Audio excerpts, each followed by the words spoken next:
Recording studio Gujarat.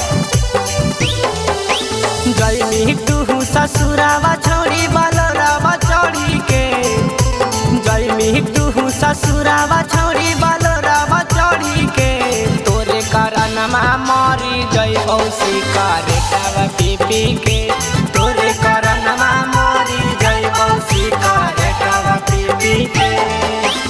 अपन profile में लगई है पियावा के डीपी के, अपन प्रोफाइल में लगई है पियावा के डीपी के, तोरे करनमा मरी गई औसी करे कावा पी के, तोरे करनमा मरी गई औसी करे कावा पी के।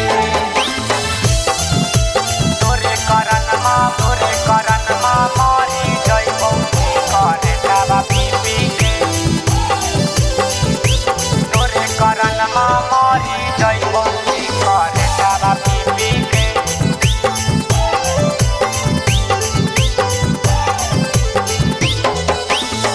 जनाजा निकलता हमर जहाना सहारा से, खिड़की से देख ली है छौड़ी अपन नजर से,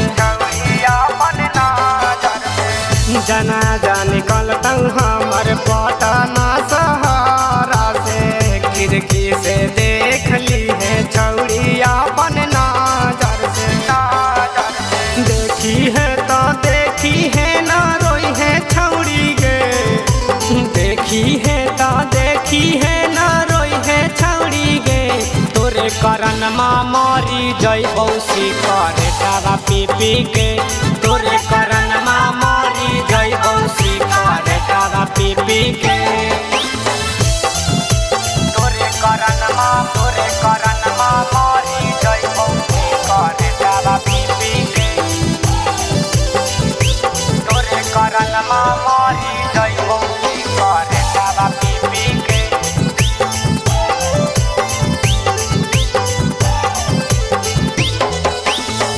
गुलशन गुलजारा के जरनी तू दिलागे, ससुरा में पिया बापी आई तौरे डाबू लागे, गुलशन गुलजारा के जरनी तू दिलागे, ससुरा में पिया बापी आई तौरे डाबू लागे।